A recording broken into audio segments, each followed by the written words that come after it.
कहाँ हो तुम? कहाँ हो तुम? राजकुमारी तिलोत्तमा, हम आ गए हैं। गं गणपतये नमः।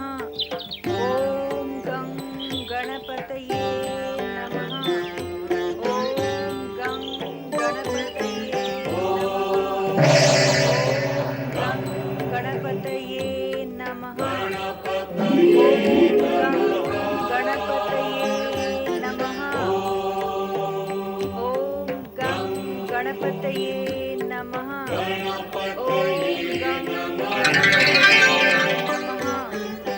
तिलोत्तमा। प्रभु श्री गणेश,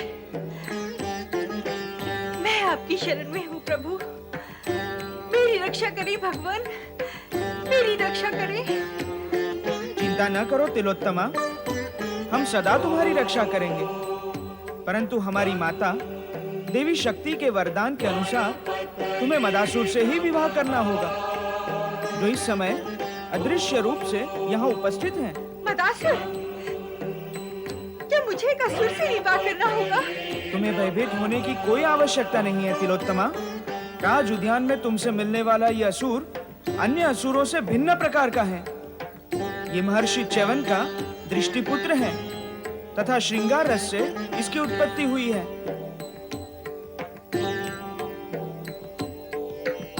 तुम हमसे अदृश्य नहीं रह सकते मदासुर। हम तुम्हें सावधान करते हैं, तिलोत्तमा को कभी किसी प्रकार का कष्ट न देना, ना ही इसका अहित करना, अन्यथा हमारा क्रोध प्रलय बनकर तुम पर टूटेगा। मैं ऐसा ही करूंगा श्री गणेश। मैं तिलोत्तमा को हृदय समर्पित कर चुका हूँ।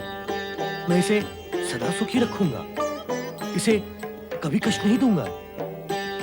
तिलोत्तमा, अब तुम निर्भय होकर स्वयंवर में मदासुर को, जो राजकुमार प्रेम प्रिय के नाम से स्वयंवर में उपस्थित होगा, अपने पति के रूप में वरण करना। माता शक्ति के वरदान के अनुसार यह अनिवार्य भी है।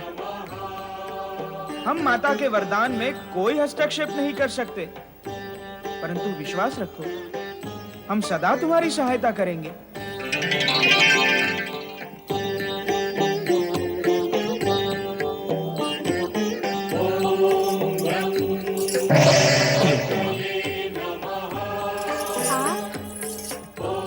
तिलोत्तमा, श्री गणेश के दिए हुए अपने वचनों का हृदय से पालन करूंगा।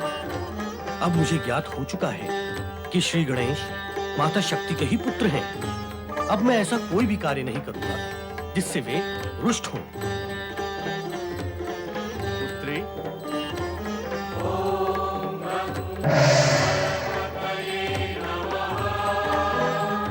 ओम गं गणपतये नमः। पिताश्री, अभी अभी श्री गणेश ने मुझे दर्शन दिए और माँ शक्ति के वरदान के अनुसार राजकुमार प्रेम प्रिय से विवाह करने का आदेश भी दिया। उत्तम, ये तो हर्ष की बात है। फिर तो स्वयंवर की पूर्ण तैयारियां हो चुकी हैं। सभी राजाओं को निमंत्रण दिया जा चुका है, इसलिए अब स्वयंवर का आयोजन करना हमारे लिए अनिवार्य है। भगवान शिव के पुत्र श्री गणेश की कृपा तुम्हें प्राप्त है और स्वयंवर में अपना मनपसंद वर चुनना तुम्हारा अधिकार है।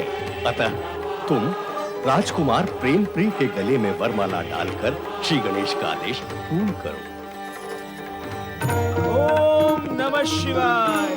हर हर महादेव। आज अचानक कैलाश का स्मरण कैसे हुआ गणेश? अवश्य ही तुम अपनी माता पार्वती से मिलने आए हो। जगत पिता, आप में मैं माता पार्वती और माता पार्वती में आपके दर्शन कर लेता हूँ। आप दोनों में से किसी एक का दर्शन करके मैं दोनों के दर्शन का लाभ ले लेता हूँ। अर्थात आपके दर्शन करने से मुझे माता पार्वती के दर्शन भी हो गए। आपका ये अर्धनारीश्वर स्वरूप तो सदा मेरे सम्मुख ही रहता है। बुद्धि के स्वामी हो तुम, बुद्धिमता की बातें अवश्य करोगे। हमारा विचार है कि देवी पार्वती को तुम्हारे आगमन का ज्ञान अब तक अवश्य हो गया होगा। वे शीघ्र ही यहाँ उपस्थित हुए। तुम्हारे प्रश्न का समाधान भी वे ही करेंगी। प्रश्न? हाँ गणेश, हम जानते हैं कि इस समय तुम अपने एक आराधिका के पास से आ रहे हो, साथ में उससे संबंधित प्रश्न भी लाए हो। विश्वेश्वर, जगत का हर पदार्थ, हर घटना आपकी दृष्टि के सम्मुख ही रहती है, इसलिए इस विषय में मैं कोई तर्क वितर्क नहीं करना चाहता। मैं तो माता पार्वती से केवल यही जानने आया था कि उनके वरदान के फलस्वरूप जब मदासुर 3 शक्तिशाली असुर पुत्रों का पिता बनेगा, तब मुझे उनके साथ कैसा व्यवहार करना चाहिए? पुत्र, मदासुर के पुत्रों के साथ तुम वैसा ही व्यवहार करना जो धर्म और न्याय के अनुसार उचित हो। किंतु यदि तुम उनका संहार करने से बच सको तो मुझे प्रसन्नता होगी। अपने माता के वरदान के साथ साथ तुम्हें अपने वरदान की भी रक्षा करनी होगी, इसीलिए तुम्हें अपनी विशिष्ट बुद्धि का उपयोग करना ही होगा। माता पिता की आज्ञा शिरोधार्य।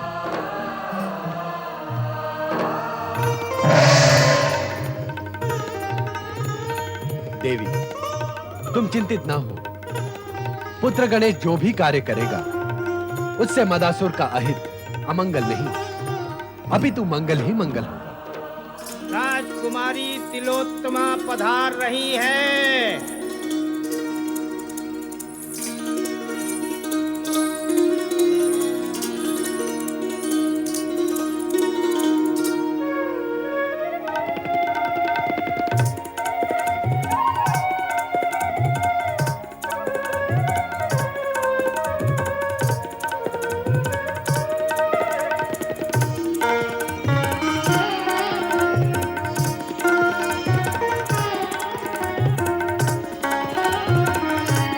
अपनी रुचि का वर चुनकर उसके गले में वरमाला डालो पुत्री।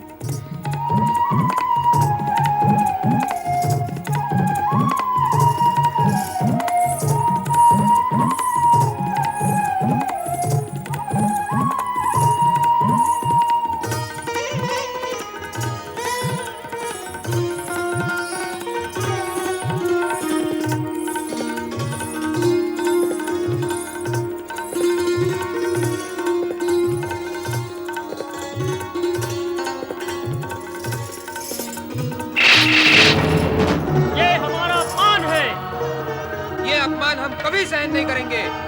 एक अनजान एवं अपरिचित राजकुमार के गले में वरमाला डालकर राजकुमारी तिलोत्तमा ने सभी की मान प्रतिष्ठा पर प्रश्न चिन्ह लगाया है। हम ये अनीति कदापि होने नहीं देंगे। वरमाला भले ही उस गले में डाली है, पर गले तो तुम्हें हमसे ही मिलना होगा। आओ हमारे साथ। आओ। रक्षा करो देव, रक्षा करो। अब तो हम ही तुम्हारे रक्षक हैं, हम ही संरक्षक। रक्षा करो। तिलोत्तमा ने मदासुर को अपना जीवन साथी चुनकर स्वयं को सदा के लिए उनके चरणों में समर्पित कर दिया। दोनों का प्रेम बढ़ने लगा। ऐसा प्रतीत होता जैसे नभ जल थल में उनके प्रेम की सुगंध फैल गई हो। समय के साथ साथ राजकुमारी तिलोत्तमा ने 3 पुत्रों को जन्म दिया, धनासुर, लोलुपासुर और विलासासुर। उनके जन्म से तिलोत्तमा अत्यंत प्रसन्न थे। असुर परंपरा के अनुसार तीनों पुत्र जन्म लेते ही युवा हो गए।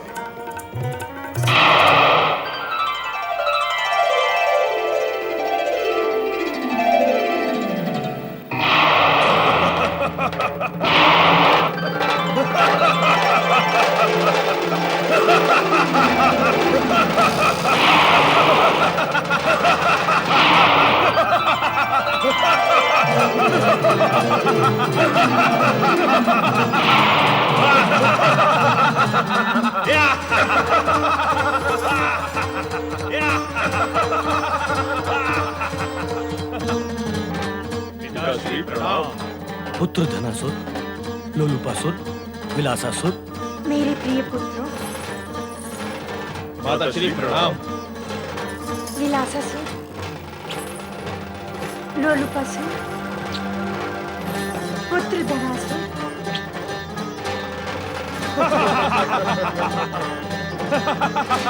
क्या हमारा जन्म इन गुफाओं में रहने के लिए हुआ है? कदापि नहीं। हमें तो महलों में रहना चाहिए। यहाँ वन में सूखे पत्तों, झाड़ियों और वृक्षों के अतिरिक्त और कुछ भी नहीं। विलासासुर, सुंदरियों के बिना तो जीवन ही व्यर्थ है। हमें सुंदरियों को ढूंढ निकालना चाहिए। उनकी प्राप्ति के उपरांत यदि हमने स्वर्ण और रत्नों की कोई चमक नहीं देखी तो इन आंखों का क्या लाभ? धनासुर, मैं तुमसे और लोलुपासुर से सहमत हूँ।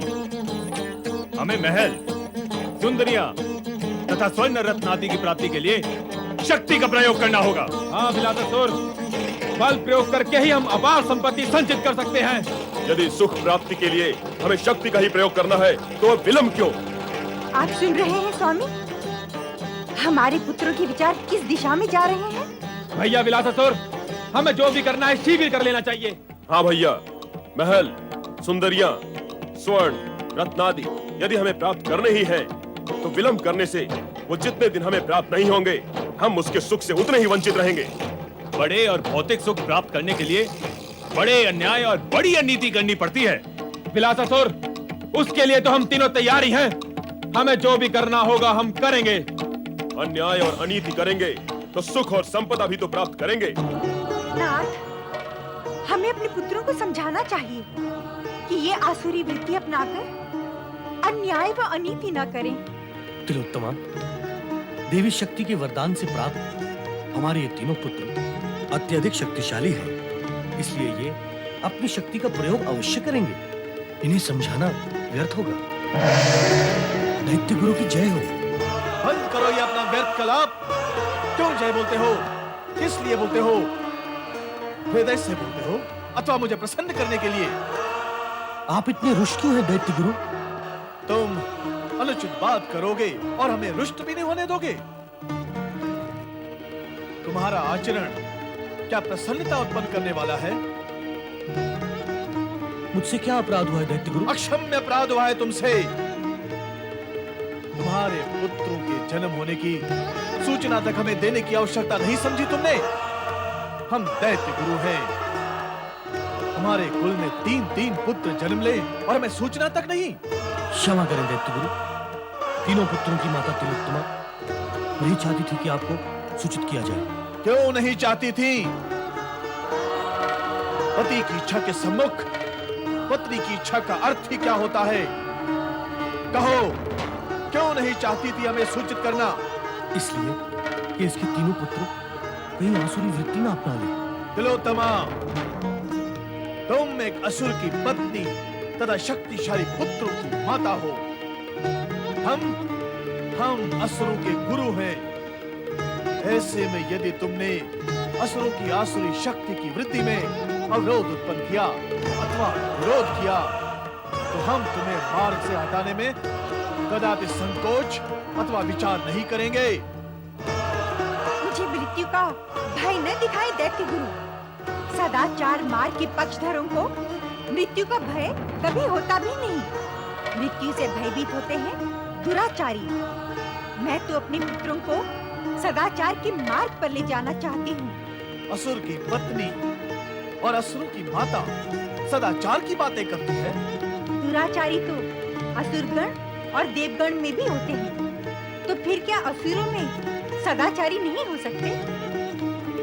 मैं तो अपने पुत्रों को सदाचारी ही बनाऊंगी।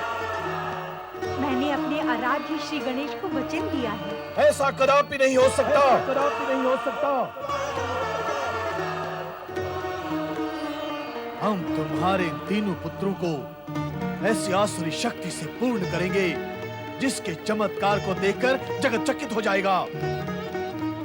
तुमने अपने निर्बल विचारों से मदासुर को तो कायर बना ही दिया है, किंतु तुम्हारे ये तीनों पुत्र तुम्हारे प्रभाव में नहीं आएंगे। ये तीनों स्वर्ग, पृथ्वी और पाताल में दैत्य शक्ति की ध्वजा फहराएंगे।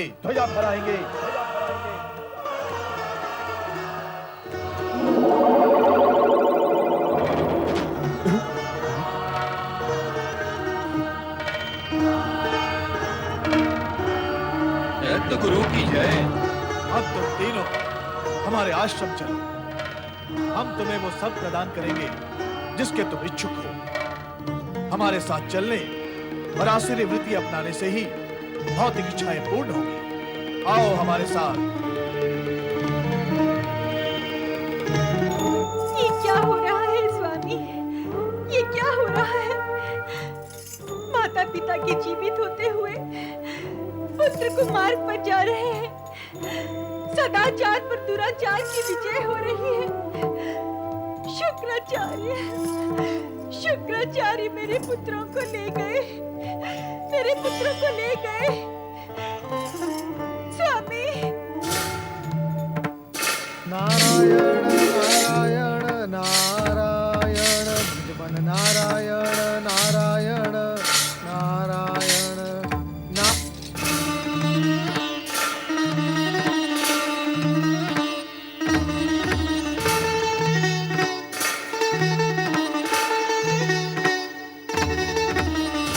नारायण नारायण।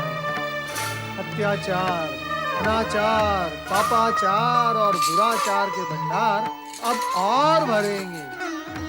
रह गया शिष्टाचार, तो चलो नारद, वो भी कर लो। नारायण नारायण। प्रणाम दैत्य गुरु। क्या आप मेरे प्रणाम का उत्तर नहीं देंगे दैत्य गुरु? ना दें, मैं बुरा नहीं मानूंगा, क्योंकि मैं ये जानता हूं कि आप केवल दैत्य नहीं, दैत्य गुरु है, जो सदाचार की नहीं दुराचार की शिक्षा देते हैं, और जो अपने शिष्यों को दुराचारी होने की शिक्षा देते हो। वो सदाचार, शिष्टाचार मतलब क्या है जाने। क्रोध ना करें। क्रोध करने से सत्य का आकार छोटा तो नहीं होता ना दैत्य गुरु। और फिर क्रोध करने पर शरीर में रक्त का प्रवाह नीचे की ओर से ऊपर की ओर जाने लगता है, और ऐसा होने पर मृत्यु का संकट घिराता है। तात्पर्य, आप शांत रहें और शरीर में रक्त के प्रवाह को नीचे की ओर से ऊपर की ओर जाने से रोकें। नीति रीति तो यही कहती है कि केवल चरित्र को ही ऊपर की ओर जाने देना चाहिए, जिससे केवल स्वयं के जीवन में ही नहीं, संपूर्ण जगत में आनंद व्याप्त रहता है। तुम मुझे शिक्षा देने आए हो? यदि आप लाभ उठा सके तो ये आपका सौभाग्य होगा, किंतु ऐसा होगा नहीं, क्योंकि आपके भाग्य में सौभाग्य है ही नहीं। नारायण नारायण। मैं तो केवल ये पूछ रहा था कि तीनों को आप ले कहाँ जा रहे हैं? सदा ही सदाचार और चरित्र का शंख फूंकने वाले नारद, तुम्हें ये सुनकर प्रसन्नता नहीं होगी कि मैं इन तीनों को आसुरी वृत्तियों और शक्तियों से पूर्ण करने ले जा रहा हूँ। निश्चित ही मुझे प्रसन्नता नहीं, पीड़ा हुई ये जानकर। बेचारे आपका मार्गदर्शन पाकर अंत में उसी प्रकार मारे जाएंगे जिस प्रकार आपके अन्य शिष्य मारे गए हैं। नारायण नारायण। वास्तव में आपको मुझे अत्यंत संक्षेप में अत्यंत सटीक उत्तर दे देना चाहिए था कि आप इन तीनों को मृत्यु का मुख में प्रवेश करने की शिक्षा देने ले जा रहे हैं, है ना? नहीं नारद, इस बार ऐसा नहीं होगा। क्यों क्यों क्यों क्यों नहीं होगा? क्या इस बार प्रकृति के नियम और विधि के विधान को आप बदल डालेंगे? क्या पुष्पों से दुर्गंध और कीचड़ से सुगंध आने लगेगी? हाथी उड़ने लगेंगे और मछलियां चलने लगेगी? वाह वाह वाह वाह वाह। अरे ऐसे को वैसे करने का सामर्थ्य तो स्वयं विधाता में भी नहीं है, फिर आप ऐसे को वैसा कैसे कर सकते हैं? जगत देखेगा कि हम क्या करेंगे। असुरों ने दीर्घकाल से स्वर्ग पर राज्य नहीं किया, पृथ्वी लोक पर भी देवताओं के पक्षधर निश्चिंत हैं, पाताल लोक भी सूना पड़ा है। मदासुर के ये तीनों पुत्र अपनी असीम शक्ति से तीनों लोकों पर साम्राज्य स्थापित करेंगे। और कुछ पूछना चाहते हो नारद? नारायण नारायण। अब तो बिना पूछे ही भविष्य का संपूर्ण चित्र साकार और दृश्यमान होने लगा है। आप तो अपने कर्तव्य पथ पर चल पड़े हैं, किंतु इतना न भूलें कि इन तीनों की माता श्री गणेश की आराधिका है। इनके जीवन से इनके माता पिता निकल चुके हैं, अब केवल मैं ही इनके जीवन का सर्वे सर्वा हूँ। हाँ हाँ, फिर तो इन तीनों के जीवन में कष्ट, और मृत्यु के भय का भार बढ़ ही जाएगा। इनके नहीं, इनके माता पिता के जीवन में यदि उन्होंने इनके और हमारे बीच में आने की चेष्टा की तो हम उन्हें नष्ट कर देंगे। नहीं नहीं, आप तो केवल इन्हें नष्ट करने की चेष्टा करें बस। हम दैत्य शक्ति की ध्वजा फहरा कर ही रहेंगे। तुम्हारे इस प्रलाप का हम पर कोई प्रभाव नहीं पड़ेगा। वैसे गुरु, ये तो संपूर्ण जगत जानता है कि श्याम वर्ण पर दूसरा रंग चढ़ता ही नहीं। तो करते रहो प्रलाप।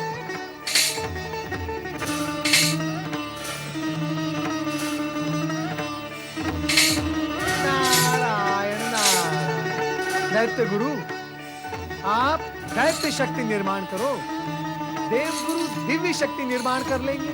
दैत्य शक्ति प्रज्वलितायै स्वाहा, दैत्य शक्ति संज्वलितायै स्वाहा, दैत्य शक्ति विस्फोटितायै स्वाहा।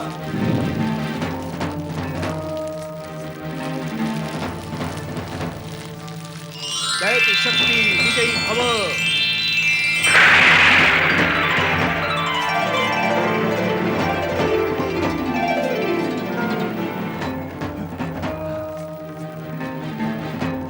दैत्य गुरु, आज्ञा करें, हमें किसका विनाश करना है? दैत्य गुरु, हमें किसे नष्ट करना है? दैत्य गुरु, हमें कहाँ विस्फोट करना है? तुम स्वर्गलोक पर आक्रमण करके देवताओं को वहां से भगाओगे और मैं? तुम पृथ्वी के एक छत्र सम्राट बनोगे। और मुझे क्या करना होगा दैत्य गुरु? तुम पाताल लोक जाकर दैत्य द्रोही नागों को नष्ट करके वहां दैत्य ध्वजा फहराओगे। अब तुम तीनों दैत्य शक्ति की विशेषताओं से पूर्ण हो चुके हो। तुम एक संकेत से असंख्य असुर सैनिकों को उत्पन्न कर सकते हो।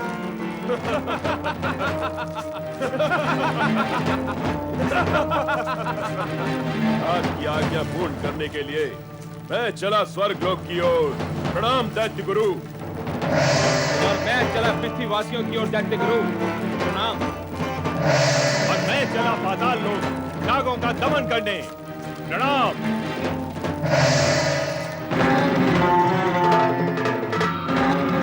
दैत्य गुरु की जय हो।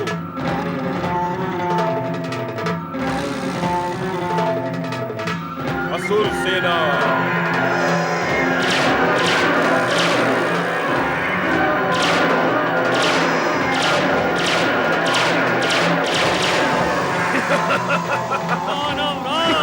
महाबली धनासुर की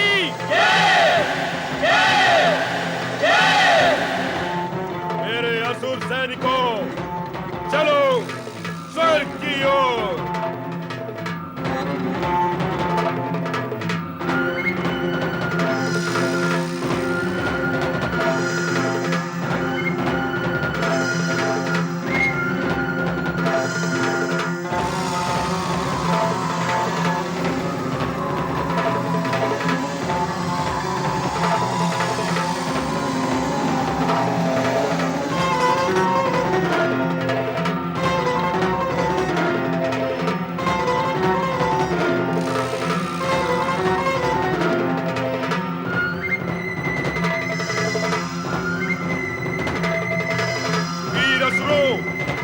सावधान! देवराज देव सेना के साथ आ रहा है। आते ही उन्हें मृत्यु के घाट उतार दो।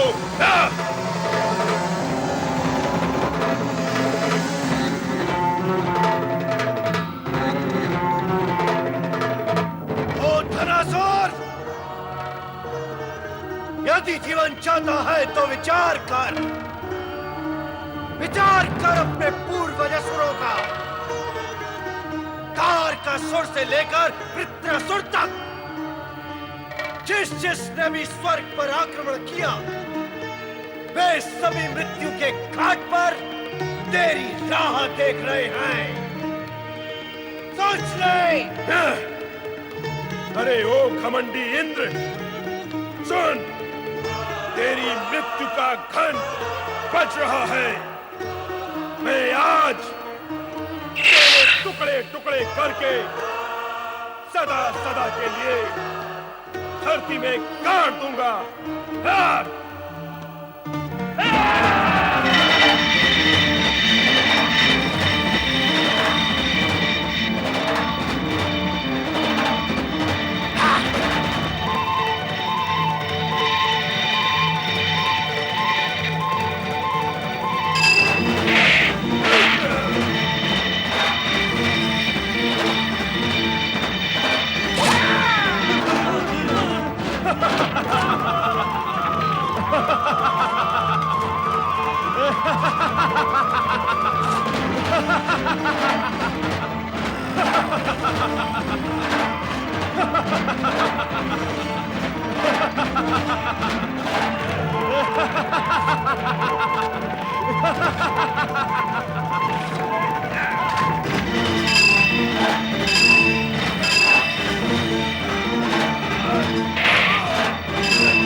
अरे दुष्ट लोलुपासुर, तुम ये क्या कर रहे हो? नहीं, तुम ऐसा नहीं कर सकते मेरे साथ।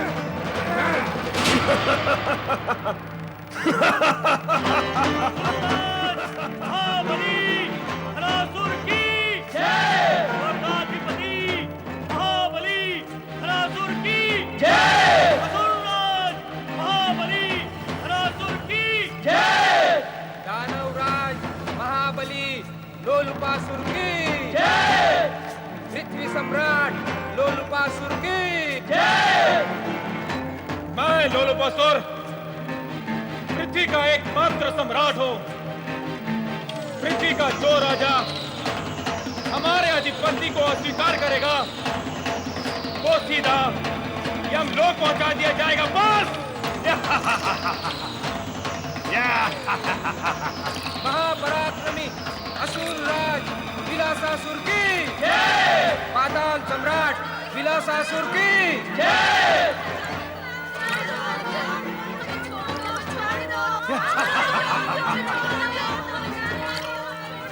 इन सभी को हमारे महल में पहुंचा दो, वहां ये हमारी सेवा करेंगे।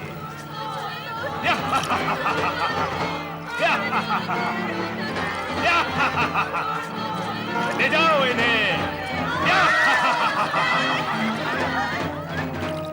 दैत्य गुरु शुक्राचार्य, हम तीनों भाइयों ने आपकी आज्ञा मानकर सारा कार्य पूर्ण कर दिया है। धनासुर स्वर्ग का अधिपति बन गया है। लोलुपासुर ने पृथ्वी पर साम्राज्य स्थापित कर दिया है और मैंने यहाँ पाताल लोक में सिंहासन पर अधिकार कर लिया है। स्वर्ग, पृथ्वी, पाताल, अब तीनों लोकों में हम तीनों भाइयों का अधिकार है। नमः शिवाय, ओम नमः शिवाय, ओम नमः शिवाय, ओम नमः शिवाय, ओम नमः शिवाय। देवर्षि, आप देवताओं, धर्मात्मा प्राणियों तथा पातालवासी राजा के प्रतिनिधि बनकर यहाँ पधारे हैं, इस सत्य को हम जानते हैं। नारायण नारायण, अर्थात सूचना देने के श्रम से मैं बच गया। देवर्षि, तीनों लोकों में घट रही घटनाओं को हम दृष्टा बनकर देख रहे हैं। केवल देख रहे हैं, वो भी दृष्टा बनकर। नारायण नारायण, समस्त देवताओं में अग्रणी महाशक्ति के पुंज श्री गजानन तीनों असुरों के अत्याचारों को दृष्टा बनकर देख रहे हैं। आश्चर्य, घोर आश्चर्य है गजानन, आश्चर्य है। देवर्षि, आश्चर्य तथा चिंता का कोई कारण ही नहीं है। आश्चर्य के ऊपर और आश्चर्य, असुरों के अत्याचार बढ़ रहे हैं, तीनों लोग पीड़ित हैं। स्वर्गलोक से देवगण पलायन कर गए, पृथ्वीलोक पर हर प्राणी करा रहा है और पाताल लोक में सत्ता पलट दी गई है। नागों पर अत्याचार हो रहे हैं श्री गणेश, फिर भी आप कह रहे हैं कि आश्चर्य और चिंता का कोई कारण नहीं। नारायण नारायण। हाँ देवर्षि, हम पुनः कहते हैं कि चिंता व आश्चर्य का कोई कारण नहीं है। श्री गणेश, अत्याचार, पापाचार, भ्रष्टाचार यदि बढ़े हुए हो तो केवल अत्याचारी, पापाचारी और भ्रष्टाचारी के लिए ही आश्चर्य व चिंता का कारण नहीं बनता, किंतु सत्पुरुषों के लिए तो केवल घोर चिंता का कारण है, घोर चिंता का श्री गणेश। कुछ ही समय में ये कारण समाप्त हो जाएगा देवर्षि। वो कैसे? देवर्षि, आपको तो ज्ञान होगा ही कि माता पार्वती ने मदासुर को वरदान दिया है और हम भी असुर पुत्रों का संहार न करने के लिए माता पार्वती से वचनबद्ध हैं। अब ऐसी स्थिति में इन तीनों अत्याचारी भाइयों का वध किया भी नहीं जा सकता। नारायण नारायण, फिर ये अत्याचार रुकेगा कैसे? यदि इन तीनों असुरों का वध नहीं किया गया तो अत्याचारों में वृद्धि ही होगी और ऐसा नहीं होना चाहिए श्री गणेश। मैं माता पार्वती से इन तीनों लोग की रक्षा करने के लिए प्रार्थना करूंगा। आप माता पार्वती से प्रार्थना करेंगे अथवा उन्हें प्रेरित? श्री गणेश, कभी कभी भिन्न भिन्न स्थानों पर भिन्न भिन्न शब्दों का अर्थ एक ही होता है। नारायण नारायण।